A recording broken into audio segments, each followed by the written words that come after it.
Good afternoon everyone. Hello friend.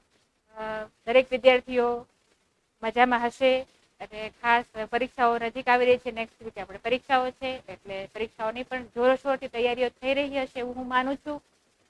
આપણે ખૂબ મહત્વનો જે ટોપિક છે એ ટોપિક તરફ 4-5 દિવસથી આપણે જઈ રહ્યા છીએ. એ ટોપિકમાં આપણે ખાસ ડાયરેક્ટ ઇનડાયરેક્ટમાં બે પ્રકારના જે વાક્યો છે એ કમ્પ્લીટ કર્યા હતા ગઈકાલે, બરાબર. અને એ બે પ્રકારના વાક્યો છે કયા કયા હતા? એ હતા assertive sentences and interrogative sentences. આ બંને વાક્યો છે કમ્પ્લીટ કર્યા હતા. આઈ હોપ કે તમે પણ જ્યારે ફ્રી ટાઈમમાં બેસીને ખાસ એના માટે પ્રેક્ટિસ માટે ઘણા બધા વાક્યો કર્યા છે એવું હું માનું છું, બરાબર. વિદ્યાર્થીઓ ઘણા બધા જોડાય છે એટલે ખબર જ છે કે કેટલા રેગ્યુલર છે. રેગ્યુલર છે એટલે એવું લાગે છે કે કદાચ એ પ્રેક્ટિસ પણ કરતા હશે. તો આપણે જે પણ ડાયરેક્ટ ઇનડાયરેક્ટમાં આજે આપણે જે જોવા જઈ રહ્યા છીએ એ તમે સ્ક્રીન પર જોઈ શકો છો કે ઇમ્પરેટિવ સેન્ટેન્સીસ અને સાથે સાથે એક્સક્લેમેટરી સેન્ટેન્સીસ આ બંને વસ્તુ આજે આપણે જોવાની છે, બરાબર. તો ઇમ્પરેટિવ સેન્ટેન્સીસ એટલે શું? ઇમ્પરેટિવ સેન્ટેન્સીસ એટલે કે આજ્ઞાર્થ વાક્ય. દરેક વિદ્યાર્થીઓ જે મોટા પ્રમાણમાં જોડાઈ ગયા છે એટલે ખૂબ આનંદ થાય છે મને કે વિદ્યાર્થીઓ લાભ લઈ રહ્યા છે. ગુજરાત વર્ચ્યુઅલ શાળામાં જે પણ તમને ભણાવવામાં આવી રહ્યું છે એનો લાભ લઈ રહ્યા છે. અમુક વિદ્યાર્થીઓ તો રેગ્યુલર હોય છે, એમનો પણ મને ખૂબ આનંદ છે. ફ્રોમ ધ વેરી બિગિનિંગ આ બધા વિદ્યાર્થીઓ છે જોડાયેલા. તો આજે આપણે વધારે ટાઈમ વેસ્ટ ના કરતા આપણા જે ઇમ્પરેટિવ સેન્ટેન્સ અને એક્સક્લેમેટરી સેન્ટેન્સ છે આ સેન્ટેન્સને આપણે જોઈએ, બરાબર. આગળના જેટલા આપણે વિડીયોઝ જે છે એ બધા ફરી વખત જોશો. ખાસ કરીને ડાયરેક્ટ ઇનડાયરેક્ટ છે એ જોજો, કારણ કે તમારે 3 માર્ક પૂછાતું હોય છે. આ તમને વધારે ઉપયોગી નીવડે એવું આપણે હોય તો સારું. ઇમ્પરેટિવ સેન્ટેન્સ એટલે કે આજ્ઞાર્થ વાક્ય. આજ્ઞાર્થ વાક્ય એટલે કેવા વાક્ય? આજ્ઞાર્થ વાક્ય એટલે એવા વાક્ય કે જ્યારે તમે કોઈને એવી આજ્ઞા આપો અથવા તો એવી કમાન્ડ આપો તો એવી કમાન્ડ પણ તમારે આપો છો અથવા તો તમે કંઈ પણ એવી કોઈને સૂચના આપો છો કે કોઈને એવું વાક્ય કહો છો તો એવા જે વાક્યો છે એને આપણે આજ્ઞાર્થ વાક્ય કહીએ છીએ. બેસી જાઓ, ઊભા થાવ, કે પછી બેસી જાઓ, ઊભા થાવ, શટ અપ, ચૂપ થાવ, આવા બધા જે શબ્દો છે એ શું છે? સૌથી વધારે નાના વાક્યો છે પણ એ આખું વાક્ય છે એનો અર્થ સમજાવી જાય છે. આપણે થોડા દિવસ પહેલા પણ એવી વાત થયેલી હતી, 2 દિવસ પહેલા વાત થયેલી હતી કે ગો શબ્દ છે એ ઇમ્પરેટિવ સેન્ટેન્સનું એક વાક્ય છે અને અંગ્રેજી ભાષાનું સૌથી ટૂંકામાં ટૂંકું વાક્ય જો કોઈ હોય તો એ શું છે? ગો, બરાબર. આપણે લગભગ 2 દિવસ પહેલા જ આ વાત થઈ હતી, બરાબર. તો અહીંયા ઇમ્પરેટિવ સેન્ટેન્સ એટલે આજ્ઞાર્થ વાક્યો કે આપણે જ્યારે સિટ ડાઉન, લેટ્સ ગો, આ બધા જે શબ્દો છે એ બધા એ શું છે? ઇમ્પરેટિવ સેન્ટેન્સ એટલે કે આજ્ઞાર્થ વાક્ય છે. અહીંયા કોઈ ભાવ દર્શાવે છે. યા તો તમે કોઈને રિક્વેસ્ટ કરો છો, યા તો કોઈને તમે કમાન્ડ આપો છો, આજ્ઞા આપો છો. એવા જે વાક્યો છે એને આપણે ઇમ્પરેટિવ સેન્ટેન્સ કહીએ છીએ, બરાબર. મને આશા છે કે તમે એસર્ટિવ સેન્ટેન્સ અને ઇન્ટ્રોગેટિવ સેન્ટેન્સમાં યસ નો ટાઈપ ક્વેશ્ચન અને WH ક્વેશ્ચન છે એ પણ તમે પ્રેક્ટિસ કર્યા હશે, બરાબર. કે જ્યારે પણ WH ક્વેશ્ચન વાળા કોઈ તમારે ડાયરેક્ટ ઇનડાયરેક્ટ કરવાનું થાય તમે આસાનીથી કરી શકો. ગઈકાલે આપણે જે પ્રમાણે જોયું એ પ્રમાણે WH ક્વેશ્ચનને વિધાન વાક્યમાં બદલવાનું છે, બરાબર. તો ઇમ્પરેટિવ સેન્ટેન્સ છે એને આપણે કઈ રીતે બદલીશું એ પણ જોઈએ. અહીંયા ઇમ્પરેટિવ સેન્ટેન્સમાં કન્જક્શન કોણ હશે એ પણ જોઈએ. એસર્ટિવ સેન્ટેન્સમાં કન્જક્શન ધેટ છે. યસ નો ટાઈપ ક્વેશ્ચન છે એમાં કન્જક્શન ઇફ અથવા વેધર છે. જ્યારે WH ક્વેશ્ચનમાં કોણ છે? કન્જક્શન જે પોતે WH ક્વેશ્ચન જે WH વર્ડ છે એ જ એનો સંયોજક છે, બરાબર. તો આ વસ્તુ આપણને ખ્યાલ જ છે. તો આપણે ઇમ્પરેટિવ સેન્ટેન્સ થોડા નિયમો જોઈએ. ઇમ્પરેટિવ સેન્ટેન્સ આજ્ઞાર્થ વાક્ય. ફર્સ્ટ, રિપોર્ટિંગ વર્બ તરીકે રિપોર્ટેડ સ્પીચમાં આપેલ વિગતને અનુલક્ષીને એડવાઇસ, ઓર્ડર, રિક્વેસ્ટ, આસ્ક, ટેલ, પ્લીડ, બેગ, સજેસ્ટ, વોર્ન, કમાન્ડ આવા શબ્દોનો ઉપયોગ કરી શકીએ છીએ. જો અહીંયા રિપોર્ટિંગ વર્બ તરીકે આપણે કોને ઉપયોગમાં લેવાનો છે? તો રિપોર્ટિંગ વર્બ તરીકે સેડ ટુ છે એની જગ્યાએ આપણે શું લેવાનું છે? સેડ ટુ ની જગ્યાએ આપણે શું લઈ શકીએ? અહીંયા advice, order, request, plead, urge, ask, આવો આપણે બેગ અથવા તો સજેસ્ટ. એડવાઇસ એટલે સલાહ આપે છે, ઓર્ડર હુકમ આપે છે, રિક્વેસ્ટ કઈ જણાવતા હોય ત્યારે, સાદું સિમ્પલ વાક્ય હોય કઈ જણાવતા હોય ત્યારે પ્લીડ, કઈ પણ કોઈ પાસેથી આપણે આજી કે એવી પરવાનગી માંગતા હોય ત્યારે, બેગ કઈ પણ આપણે દલીલ, બેગ એટલે અહીંયા આપણે આજીજી કરતા હોય ત્યારે આપણે કોઈ વસ્તુની ખૂબ તાતી જરૂરિયાત, I beg to you please leave me, આપણે કહીએ છીએ ને હું તારી પાસેથી ભીખ માંગુ છું, એ ભીખ માંગુ બેગ. સચેત સલાહ આપતા હોઈએ, વોર્ન કોઈને આપણે ધમકી આપતા હોઈએ, અથવા કમાન્ડ આપણે કોઈને આપણે શું આપતા હોય, કમાન્ડ આપતા એટલે કોઈ ઓર્ડર આપતા હોય ત્યારે આપણે આવા શબ્દોનો શેમાં ઉપયોગ કરી શકીએ, રિપોર્ટિંગ વર્બ તરીકે ઉપયોગ કરી શકીએ. સમજ પડી? રિપોર્ટિંગ વર્બ તરીકે આપણે આવા શબ્દોનો ઉપયોગ કરીએ. સેડ ટુ ની જગ્યાએ આપણે શું લખવાનું છે, આ લખવાનું. બરાબર?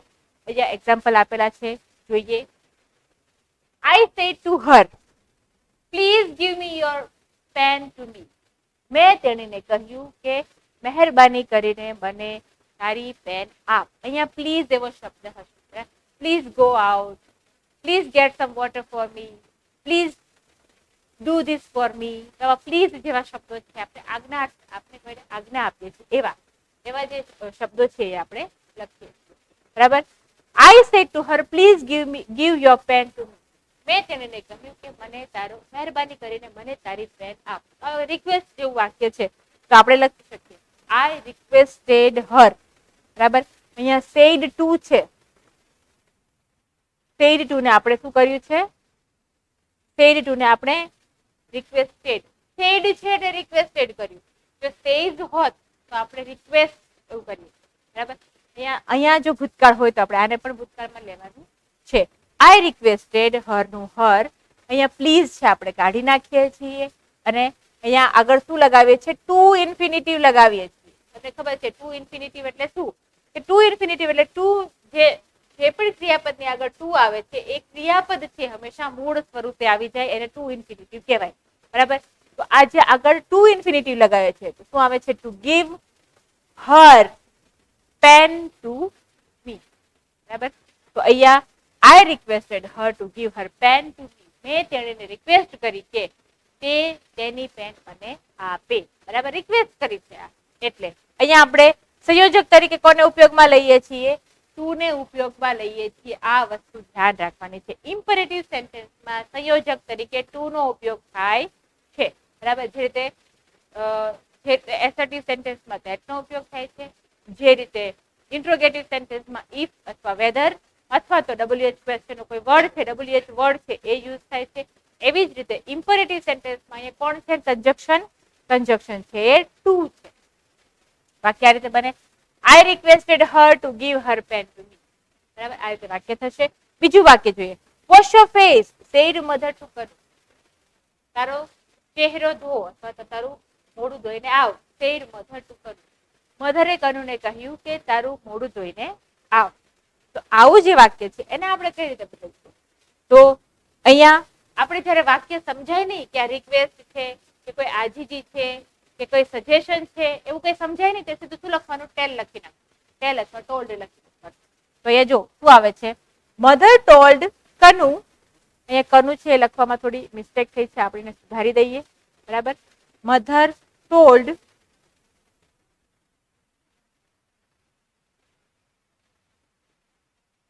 Told Kanu wash your face છે એટલે જગ્યાએ આપણે અહીંયા જે સંયોજક છે એને શું સંયોજક તરીકે ટુ નો વાપરીશું વર્ડ, એટલે વોશ યોર ફેસ. એમાં વોશ હિઝ ફેસ કોને કહે છે, કનુને કહે છે ને. યોર માં અહીંયા જો યોર છે તો એનું આપણે સર્વનામ છે શું વાપરીશું, અહીંયા સર્વનામ આપણે હિઝ વાપરીશું. બરાબર? આપણે એક નિયમ જોયો તો યાદ છે કે જ્યારે પણ સાંભળનાર જ્યારે પણ અહીંયા કોઈ પણ સર્વનામ છે એ બીજા પુરુષનું હોય, યુ યોર સેલ્ફ હોય, તો આપણે સાંભળનારનું જે વચન છે સાંભળનારના વચનના આધારે ફેરફાર કરીશું. એ તમને ખ્યાલ છે. બરાબર? એટલે કનુ સાંભળનાર કોણ છે, કનુ છે. કનુના કારણે અહીંયા હિઝ વપરાય. એટલે આખું વાક્ય શું છે, mother told Kanu two wash his face. બરાબર? આ રીતે તમારે માત્ર ટુ જેવું કંજક્શન વાપરીને આખું વાક્ય છે વિધાન વાક્યમાં બદલી નાખવાનું છે. આટલું સિમ્પલ આ ઇમ્પરેટિવ સેન્ટેન્સ છે. ત્યાર પછી ત્રીજું એક્ઝામ્પલ લીધેલું છે, don't waste your time said the teacher to the student. Don't waste your time. હવે એ વાત હતી કે ઇમ્પરેટિવ સેન્ટેન્સ છે એમાં શું હતું કે ઇમ્પરેટિવ સેન્ટેન્સમાં હકાર વાક્ય હતું ત્યારે આપણે ટુ એવો ટુ શબ્દ છે એને સંયોજક તરીકે વાપર્યો હતો. પણ નકાર વાક્ય હોય તો આપણે સંયોજક તરીકે કોને વાપરીએ? તો એ પ્રમાણેનું એક વાક્ય છે એ નકાર વાક્ય છે. આ નકાર વાક્ય છે ને કે don't waste your time. Do not waste your time. Do not એટલે એ નકાર વાક્ય થયું. તમારો સમય બગાડો નહીં, શિક્ષકે વિદ્યાર્થીઓને કહ્યું. જો આપણે ઇન્ટરેક્ટ કરીશું તો કઈ રીતે કરીશું? તો ટીચર એડવાઇઝ, સલાહ આપે છે ને, ટીચર એડવાઇઝડ ધ સ્ટુડન્ટ.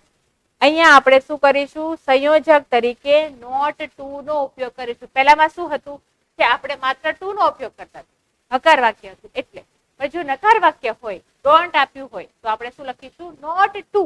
બરાબર, નોટ ટુ વેસ્ટ. કોનો સમય નથી બગાડવાનો? સ્ટુડન્ટ નો સમય. ફરી વખત જો નિયમ આવ્યો કે જો રિપોર્ટેડ સ્પીચ ની અંદર જે પણ સર્વનામ છે એ બીજા પુરુષ નું હોય તો હંમેશા સાંભળનારના, જે સાંભળનાર કોણ છે અહીંયા? સ્ટુડન્ટ છે. તો હંમેશા સાંભળનારના જે વચન છે એના આધારે ફેરફાર થશે. તો યોર નું એ શું થશે? ધેર. સ્ટુડન્ટ છે, એક કરતા વધારે છે. There time. The teacher advised the students not to waste their time. શિક્ષકે વિદ્યાર્થીઓને તેમનો સમય ના બગાડે તેવું કહ્યું. બરાબર, એવો અહીંયા અર્થ થાય. બરાબર, આઈ હોપ કે તમે સમજી રહ્યા છો. જે આપણે આ ફેરફાર કર્યો છે અહીંયા લખ્યો છે, જોઈએ. સંયોજક તરીકે ટુ ઇન્ફિનિટિવ નો ઉપયોગ થાય છે.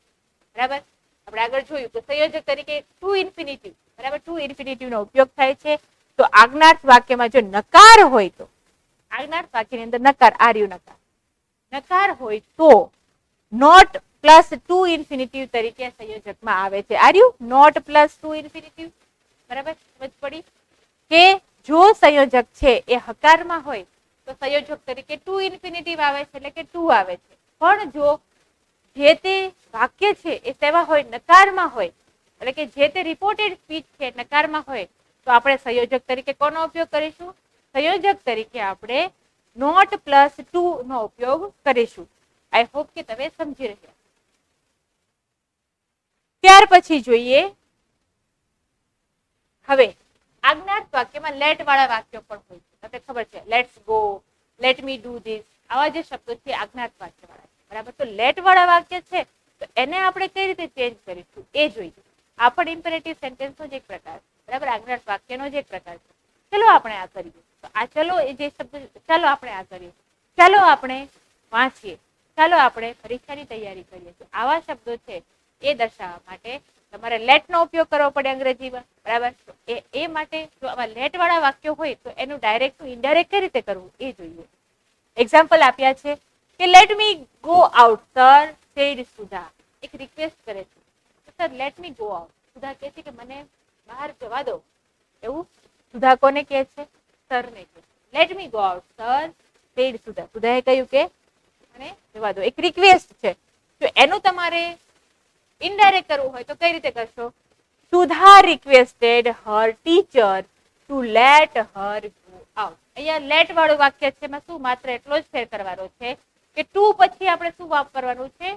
ટુ આપણે જે સંયોજક છે એની સાથે લેટ નો ઉપયોગ કરી દેવાનો છે. બરાબર, તો સુધા રિક્વેસ્ટેડ હર ટીચર ટુ લેટ હર ગો આઉટ. બરાબર, અહીંયા લેટ મી છે.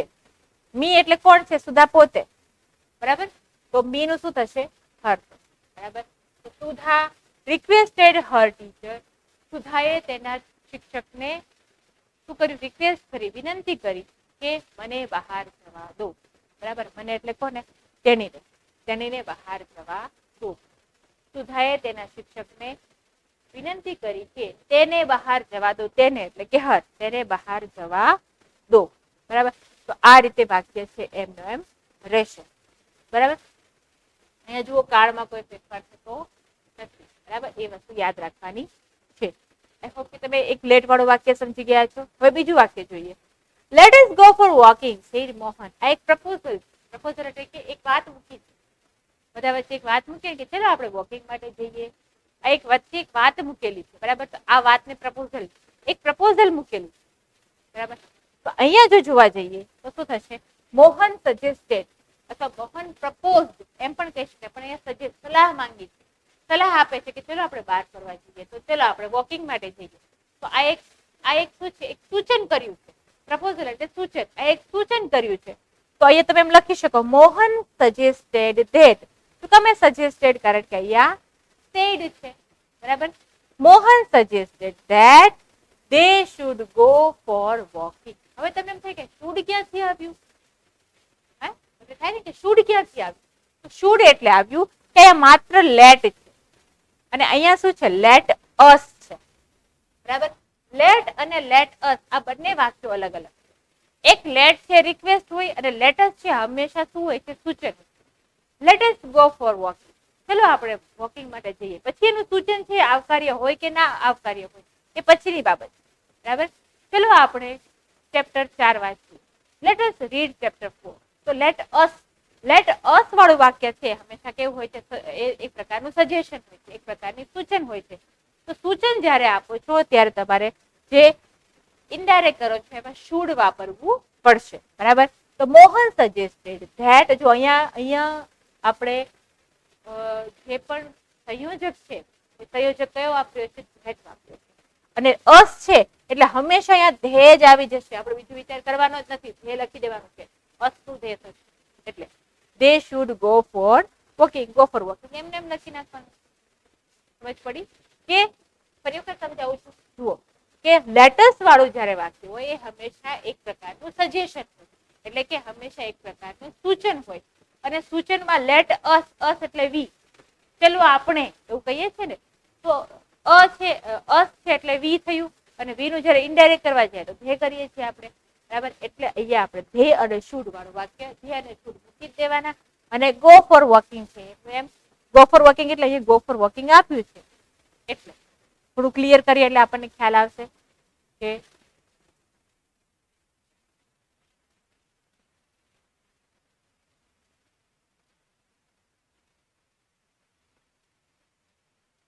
જો આ લેટ અને આ લેટ વાળા વાક્યમાં શું ફેર છે કે અહીંયા છે એક રિક્વેસ્ટ છે, લેટ વાળું ખાલી લેટ એકલું જ આપ્યું છે, આમાં બીજામાં જે આપ્યું છે તો આપ્યું છે લેટ અસ. આવી રીતે પણ લખ્યું હોય છે ઘણી વાર, ખબર. લેટ્સ ગો ફોર રીડિંગ, તો કયું હોય તો ચાલે. લેટ અસ અથવા તો લેટ અસ, આ રીતે લેટ્સ અથવા તો લેટ અસ. જ્યારે આવું કોઈ વાક્ય હોય ત્યારે તમે ઇનડાયરેક્ટ કરો ત્યારે તમારે શું વાપરવાનું છે જોડે, they અને should. ભલે વાક્ય વર્તમાનમાં હોય કે ભૂતકાળમાં હોય કે ભવિષ્યમાં હોય, તમારે they should એવું વાપરવાનું છે. ક્યારે? જ્યારે વાક્ય તમારું લેટ અસ વાળું હોય ત્યારે. માત્ર લેટ વાળું હોય તમારે શું કરવાનું છે, ટુ લેટ વાપરી નાખવાનું, ટુ લેટ હર ગો આઉટ, બરાબર. ત્યારે તમારે સંયોજક તરીકે ટુ લેટ વાપરવાનું છે. જ્યારે લેટેસ્ટ વાળું વાક્ય હોય ત્યારે તમારે સંયોજક તરીકે શું વાપરવાનું છે, ધેટ, અને ત્યાર પછી લખવાનું છે ધે અને શુડ, બરાબર. આટલી વસ્તુ લખવાની છે. તો Mohan suggested that they should go for walking. આ રીતે આ લેટેસ્ટ વાળું વાક્ય છે અને આ લેટ વાળું વાક્ય છે. તો આપણે જ્યારે પણ કોઈ પણ વાક્યની બિગિનિંગ છે, કોઈ પણ વાક્યની શરૂઆત જ્યારે લેટ થી થતી હોય ત્યારે આપણે આટલા ફેરફાર કરવા. જો લેટ અને લેટેસ્ટ બંને વસ્તુ યાદ રાખવી પડશે, નહીતર શું થશે, ગોટાળો થશે. ગોટાળો આપણે કરવાનો નથી. સમજ પડી? તો આગળ જોઈએ. તો આ હતા ઇમ્પરેટિવ સેન્ટેન્સ. ઇમ્પરેટિવ સેન્ટેન્સ ફરી વખત આપણે એકવાર જોઈ લઈએ કે શું શીખ્યા ઇમ્પરેટિવ સેન્ટેન્સમાં. ઇમ્પરેટિવ સેન્ટેન્સમાં આપણે સંયોજક તરીકે ઇમ્પરેટિવ સેન્ટેન્સ એટલે આજ્ઞાર્થ વાક્ય, આજ્ઞાર્થ વાક્યમાં સંયોજક તરીકે કોણ વપરાય છે, ટુ વપરાય છે. સંયોજક તરીકે ટુ વપરાય છે. પ્લીઝ ને એવું બધા શબ્દો નીકળી જાય છે અને એમાં requested, suggested, advise, urge, please, beg આવા શબ્દો વપરાય છે, બરાબર. ક્યાં? અહીંયા સેડ ટુ વપરાયું છે અહીંયા, બરાબર. તો અહીંયા આ જે વર્ડ વપરાય છે સાથે સાથે સંયોજક તરીકે ટુ ઉપયોગ થાય છે ત્યારે ઇમ્પરેટિવ સેન્ટેન્સ હોય ત્યારે. અને જો ઇમ્પરેટિવ સેન્ટેન્સમાં નકાર હોય તો શું કરવાનું છે? ઇમ્પરેટિવ સેન્ટેન્સમાં જો નકાર હોય તો તમારે શું કરવાનું છે? ટુ ઇન્ફિનિટિવ તો વાપરવાનું જ છે, એની આગળ નોટ વાપરવાનું છે. નોટ પ્લસ ટુ અને પછી સાદું જે વાક્ય છે એ વાક્ય જોડી દેવાનું. તો ઇમ્પરેટિવ સેન્ટેન્સ હકાર હોય તો સંયોજક ટુ. ઇમ્પરેટિવ સેન્ટેન્સ નકાર હોય, ખબર કેમ પડે અહીં લખ્યું છે, ડોન્ટ, નકાર, બરાબર. ઇમ્પરેટિવ સેન્ટેન્સ નકાર હોય તો તમારે નોટ ટુ વાપરવાનું છે સંયોજક તરીકે. અને ઇમ્પરેટિવ સેન્ટેન્સ જો લેટ વાળું વાક્ય હોય તો શું કરવાનું છે? ઇમ્પરેટિવ સેન્ટેન્સ જો તમારું લેટ વાળું હશે તો તમે શું કરશો કે ખાલી લેટ વાળું આપ્યું હશે તો તમારે શું કરવાનું છે? સંયોજક તરીકે ટુ લેટ નો ઉપયોગ કરવાનો છે. હવે જો લેટસ આપ્યું હોય તો સંયોજક તરીકે તમારે ધેટ નો ઉપયોગ કરવાનો છે અને સાથે સાથે ધે શુડ એવું ઉમેરવાનું છે અને પછી વાક્ય એઝ ઇટ ઇઝ લખવાનું છે. એઝ ઇટ ઇઝ એટલે કે આ લેટસ કાઢી નાખીએ અને ગો ફોર વોકિંગ છે એ ધે શુડ પછી ગો ફોર વોકિંગ લખી નાખવાનું. સિમ્પલ, સમજ પડી? તો આ રીતે ઇમ્પરેટિવ સેન્ટેન્સ છે એ થશે. હવે પછી જે લાસ્ટ પ્રકાર છે એક્સક્લેમેટરી સેન્ટેન્સ. બરાબર, એક્સક્લેમેટરી સેન્ટેન્સ ખૂબ સરળ, ખૂબ સુંદર છે. આપણે જોઈએ આગળ. એક્સક્લેમેટરી સેન્ટેન્સ એટલે ઉદ્ગારવાચક વાક્યો કે આપણો ઉદ્ગાર, આપણો ભાવ દર્શાવે એવા. બરાબર, કેટલું સરસ છે. કેવી સુંદર, કેવી સુંદર આજે વનરાજ, કેવું સુંદર દ્રશ્ય છે. આજે આપણે આખો ભાવ દર્શે, આપણે આશ્ચર્યનો ભાવ દર્શાવીએ, આપણે આનંદનો ભાવ દર્શાવીએ કે હુર્રે વી વોન ધ મેચ, કે આપણે મેચ જીતી ગયા. આ જે બધા ભાવ દર્શાવતા શબ્દો છે એ હંમેશા ઉદ્ગાર વાક્યો કે તમને ઉદ્ગાર ચિહ્ન ખબર છે કે એક ઊભી લીટી અને નીચે ટપકી, એ હંમેશા ઉદ્ગાર ચિહ્ન છે. ઉદ્ગાર ચિહ્ન છે એ આપણને જે રીતે ઉદ્ગાર ચિહ્ન છે એ આપણને યા તો એ આનંદનો ભાવ દર્શાવે છે, એવી જ રીતે દુઃખનો ભાવ પણ દર્શાવે છે. અલાસ, ઓહ, અરે, આ જે શબ્દો છે શું છે? એ જે દુઃખનો ભાવ છે એ દર્શાવતા શબ્દો છે. તો આપણે એક્સક્લેમેટરી સેન્ટેન્સ જોઈએ. Reporting verb exclaimed is use. અહીંયા રિપોર્ટિંગ વર્બ તરીકે એટલે કે સેડ છે, સેડ ને ટેલ છે, એની જગ્યાએ આપણે રિપોર્ટિંગ વર્બ તરીકે કોનો ઉપયોગ કરીશું? એક્સક્લેમ્ડ નો ઉપયોગ કરીશું. અહીંયા એક્સક્લેમ્ડ શબ્દ છે એ રિપોર્ટિંગ વર્બ તરીકે ઉપયોગમાં જ લેવા છે. Exclaimed with sorrow, exclaimed with joy, exclaimed with romance, આ જે શબ્દો છે એવા. તો reporting verb exclaimed is use. Reporting વર્બમાં એક્સક્લેમ નો ઉપયોગ થાય છે. બરાબર, કઈ રીતે? અલાસ, આઈ એમ અંડર, અલાસ, અલાસ એટલે દુઃખની લાગણી. અલાસ, આઈ એમ અંડર, ઓલ્ડ મેન એવું કહે છે કે હજુ સુધી મેં પૂરું કર્યું નથી. એ વાતની મને દિલગીરી છે કે મેં હજુ કાર્ય પૂરું કર્યું નથી. જો તમારે આ વાક્યનું તમારે ઇનડાયરેક્ટ કરવું હોય તો કઈ રીતે કરીશો? આ વાક્યનું ઇનડાયરેક્ટ કરતી વખતે તમારે એવું લખવાનું છે કે the old man, Arif, the old man. The old man said ની જગ્યાએ શું લખવાનું? તમારે exclaimed. The old man exclaimed. તમે એક્સક્લેમ્ડ લખ્યું છે because here said is return. Said ભૂતકાળમાં છે એટલે એક્સક્લેમ્ડ પણ ભૂતકાળમાં જશે. The old man exclaimed with, alas શબ્દ છે. અલાસ હંમેશા દુઃખની લાગણી દર્શાવતો શબ્દ છે. તો એક્સક્લેમ્ડ વિથ સોરો, સોરો શબ્દ છે પણ દુઃખની લાગણી દર્શાવતો શબ્દ છે. તો the old man exclaimed with sorrow that he was under. અહીંયા I am under છે એની જગ્યાએ he was. આ કયું વાક્ય છે? સાદા વર્તમાન કાળનું. આપણે સાદા વર્તમાન કાળનું અથવા તો સાદા વર્તમાન કાળ ના સમજીએ તો એમ નું આપણે શું કરવાનું છે? was કરવાનું છે. બરાબર, અને અહીંયા ઓલ્ડ મેન છે, he છે એટલે I નું આપણે he કરી. તો વાક્ય કઈ રીતે બનશે? The old man exclaimed with sorrow that he was undone. I hope you are understanding everything.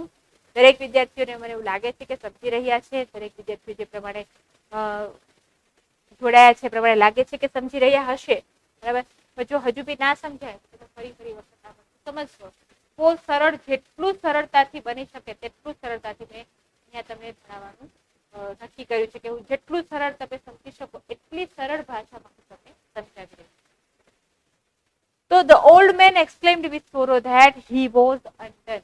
અહીંયા આપણે સહાયકારક અહીંયા આપણે રિપોર્ટિંગ વર્બ તરીકે કોનો ઉપયોગ કરીશું? રિપોર્ટિંગ વર્બ તરીકે exclaimed with sorrow, exclaimed with joy, exclaimed with surprise, exclaimed with delight. આપણે આવા શબ્દો વાપરવાના છે.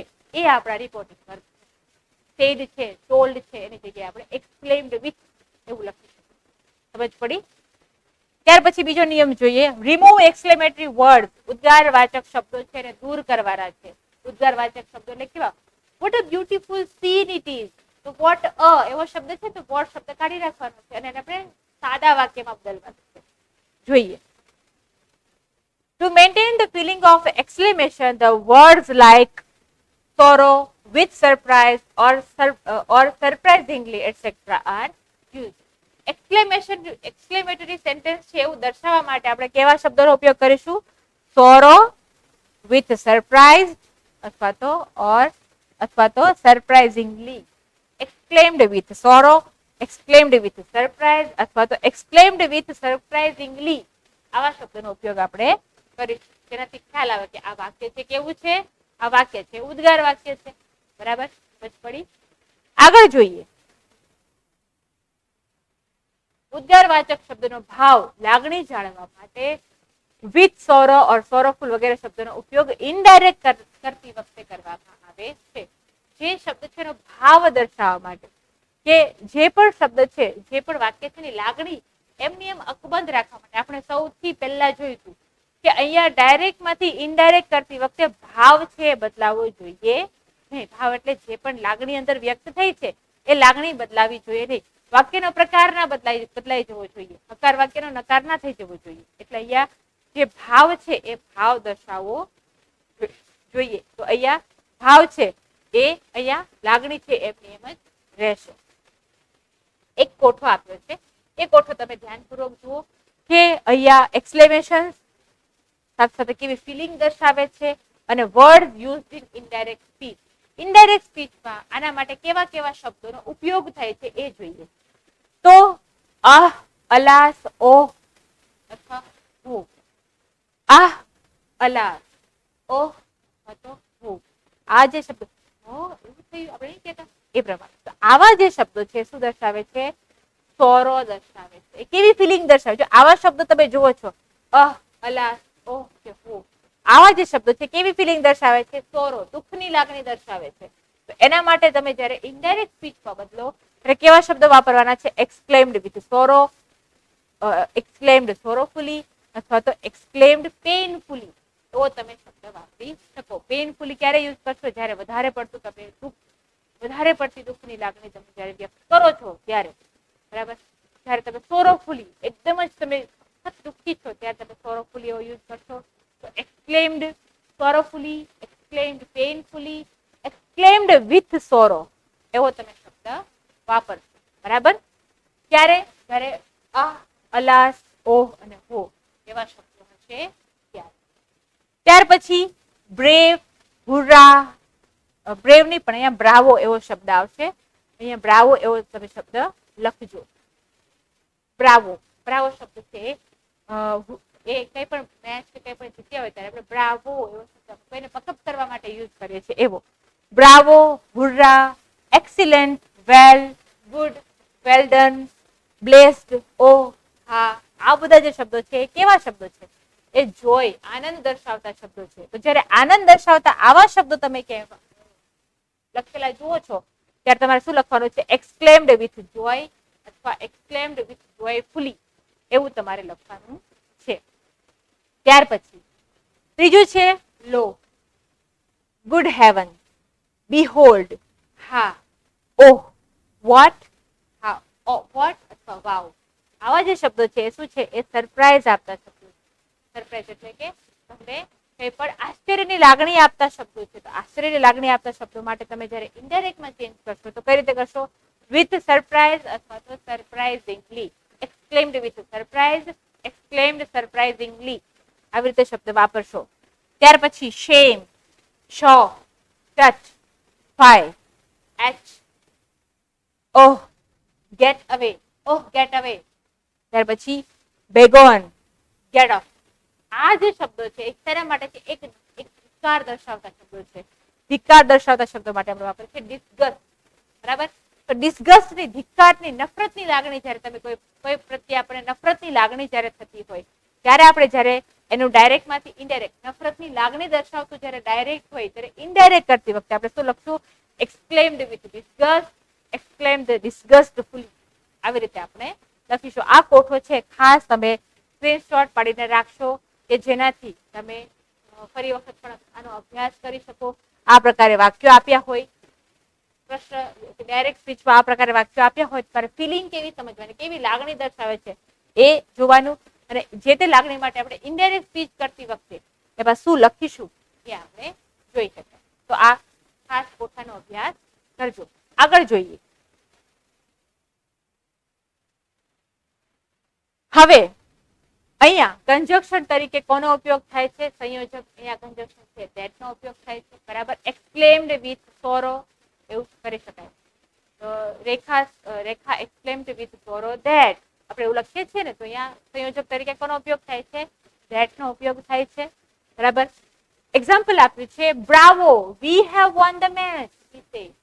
કે છે બ્રાવો. બ્રાવો આપણે આગળનો કોઠો જોયો છે, મેં જોયું છે કે બ્રાવો શબ્દ, બ્રાવો, હુર્રા, આ શબ્દો છે તેના માટે છે જોય વ્યક્ત કરતા, જોયની ફિલિંગ, આનંદની ફિલિંગ દર્શાવતા શબ્દો છે. તો એના માટે આપણે શું વાપરીશું? જોય અથવા તો જોયફુલી. exclaimed with joy અથવા exclaimed joyfully એવું આપણે વાપરીશું. જોઈએ. he exclaimed joyfully that they had won the match. જુઓ અહીંયા we have won the match. we have એ બોલનાર કોણ છે? અહીંયા કામ કરનાર કોણ છે? આ બધા we છે તો they કર્યું. બરાબર. તો બ્રાવો, they have નું had કર્યું, won નું won the match. Bravo. Bravo શબ્દ આપણે કાઢી નાખીએ. આપણે જોયું ને કે એક્સક્લેમેટરી જે વર્ડ છે વાવ ને વોટ ને હાવ ને બ્રાવો ને હુર્રા ને અલાસ ને આવા જે શબ્દો છે એ બધા આપણે કાઢી નાખવાના છે અને સાદું વાક્ય બનાવવાનું છે. અને સાદું વાક્ય આ રીતે બનાવશું. he exclaimed joyfully that they had won the match. તેમણે એકદમ આનંદ સાથે કહ્યું કે તેઓ મેચ રમત છે જીતી ગયા છે. અહીંયા લાગણી એની એ જ રહે છે. બરાબર. આપણે લાગણીમાં ફેરફાર કરવાનો નથી, માત્ર વાક્ય છે એ ડાયરેક્ટ માંથી ડાયરેક્ટ કરવાનું છે. લાગણી ખાસ અકબંધ રહેવી જોઈએ. બીજો નિયમ છે turn exclamatory sentence into statement. ને કોઈ પણ એક્સક્લેમેટરી સેન્ટેન્સ તેને સ્ટેટમેન્ટમાં બદલવાનું છે. જેમ આપણે પ્રશ્નાર્થ વાક્યને વિધાન વાક્યમાં બદલીએ છીએ એવી જ રીતે ઉદ્ગાર વાક્યને પણ આપણે વિધાન વાક્યમાં બદલવાનું છે. કઈ રીતે જોઈએ. as, indeed, very અને really જેવા શબ્દો છે are used to intensify the feeling. એટલે કે indeed ખરેખર, very અને really આવા જે શબ્દો, it is indeed very beautiful picture it is. ખરેખર આ ખૂબ સુંદર અથવા તો એવું કહી શકે કે વાવ, અથવા તો એમ કહી શકે what a lovely scene it is. કેટલું સરસ દ્રશ્ય છે. તો what a lovely scene, it is very lovely C એવું આપણે કહી શકીએ. તો વેરી શબ્દ રાખવાનો છે અને રિયલી શબ્દ છે એ પણ આપણે તેના માટે વાપરતો ટુ ઇન્ટેન્સિફાય ધ ફિલિંગ. જે ફિલિંગ છે એ ફિલિંગને એવી રીતે અકબંધ રાખવા માટે આપણે આવા શબ્દનો ઉપયોગ કરીએ છીએ. ઉદ્ગારવાચક વાક્યને વિધાન વાક્યમાં ફેરવવા, લાગણીની તીવ્રતા ઇન્ટેન્સિફાય ધ ફિલિંગ એટલે કે લાગણીની તીવ્રતા દર્શાવવા માટે ઇન્ડીડ, વેરી અને રિયલી જેવા શબ્દોનો ઉપયોગ કરીએ છીએ. લાગણીની તીવ્રતા દર્શાવવા, કેવા પ્રકારની લાગણી છે તે તીવ્રતા દર્શાવવા માટે આપણે ઇન્ડીડ એટલે કે ખરેખર, વેરી એટલે કે ખૂબ અને રિયલી એટલે કે પણ ખૂબ એવા ત્રણેય શબ્દોનો આપણે ઉપયોગ કરીએ છીએ. એક્ઝામ્પલ જોઈએ આપણે. What a lovely picture he said. અહીંયા છે ને what a lovely picture he said. તો અહીંયા આ વાક્ય કેવું છે? વાક્ય છે ઉદ્ગારવાચક વાક્ય છે. આપણે એને વિધાન વાક્યમાં બદલવાનું છે એટલે કે સ્ટેટમેન્ટમાં બદલવાનું છે. અને સાથે સાથે આપણે કયા કયા વાક્ય જે લાગણીની તીવ્રતા દર્શાવવા માટે વેરી, રિયલી અથવા ઇન્ડીડ એવા શબ્દનો ઉમેરો કરવાનો છે. જોઈએ કઈ રીતે કર્યું છે. he exclaimed that it was a very lovely picture. જો he exclaimed, આપણે જ્યારે આવા કોઈ જોય કે એવું કઈ દર્શાવતું નથી તો આપણે શું લખી શકીએ કે he exclaimed that it was a very lovely picture. what a lovely picture છે એમાં આપણે શું ઉમેરવાનું છે? it was a very lovely picture. વિધાન વાક્ય બનાવવું છે. સમજ પડી? આઈ હોપ કે તમને સમજ પડી રહી છે જે પણ ચાલે છે. બરાબર. કે જે ઉદ્ગાર વાક્ય છે આપણે સ્ટેટમેન્ટમાં બદલીશું અને સાથે સાથે વોટ જેવા શબ્દો છે બહાર કાઢી નાખીશું અને એની સાથે સાદું વાક્ય બનાવતી વખતે ઇન્ડીડ, વેરી અથવા રિયલી એવા શબ્દો વાપરીશું.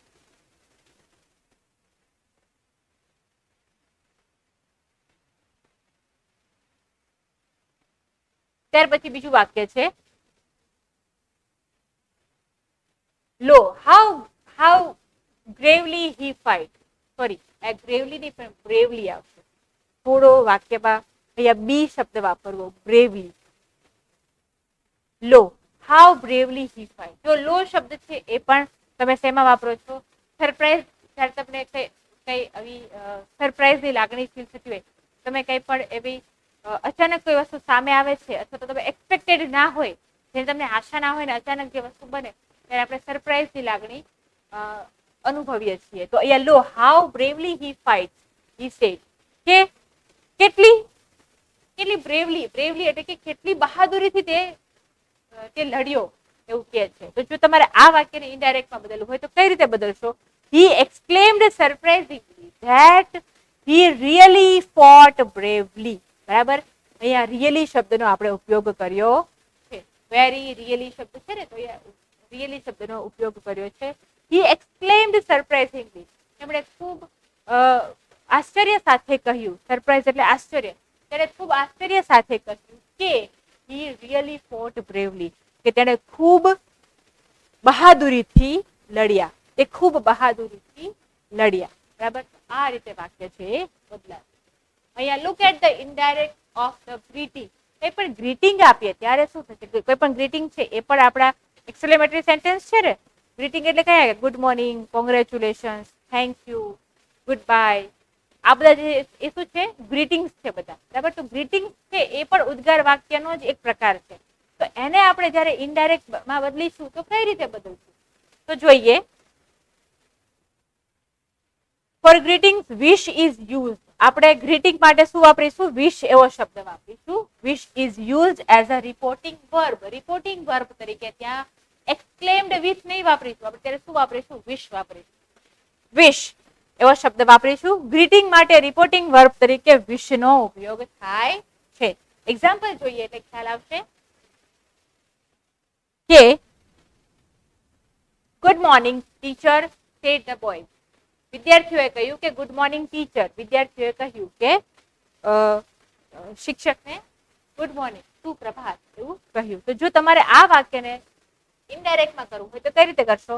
The boys વિશ્ડ good morning to the teacher. બહુ સિમ્પલ, ખાલી વિશ એવું લખવાનું છે. The boys વિશ્ડ good morning to the teacher. આ રીતે વાક્ય બદલીશું. બીજું વાક્ય જોઈએ. She said to me, may you live long. તેણીએ મને કહ્યું, may you live long. ખૂબ સાજા વર્ષો જીવે. તો એના માટે જો તમે આ એક આશીર્વાદ છે, may you live long, છે ને, કે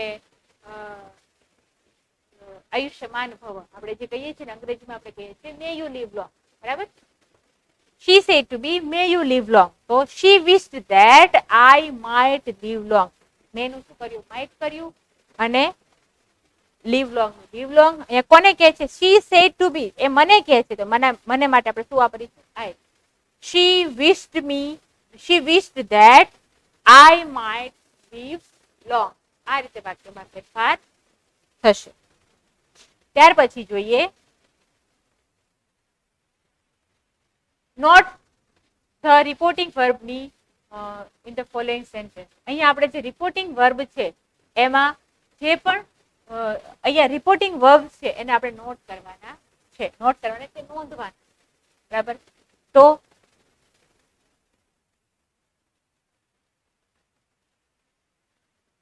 નોટ માટે NOT એવું આવશે. Not the reporting verb in the following sentence. નીચેના વાક્યમાં આપણે રિપોર્ટિંગ વર્બ કયા કયા છે એ જોઈએ. The teacher said goodbye boys. શિક્ષકે કહ્યું ગુડ બાય બોયઝ, છોકરાઓ ગુડ બાય એવું કહે છે, આવજો. તો આવું જ્યારે વાક્ય છે આ પણ એક એક્સક્લેમેટરી સેન્ટેન્સ છે. તો આવા વાક્યને તમારે જ્યારે ઇનડાયરેક્ટમાં બદલવું હોય ત્યારે શું કરીશું? તો જોઈએ.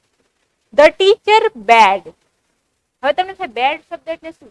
બેડ છે એ બીડનું ભૂતકાળનું રૂપ છે. બરાબર. બીડ એટલે કઈ પણ વસ્તુ આપણે આપીએ, કઈ પણ વસ્તુ આપણે જ્યારે દૂર જઈએ ત્યારે આપણે જે કહીએ આપવું એ.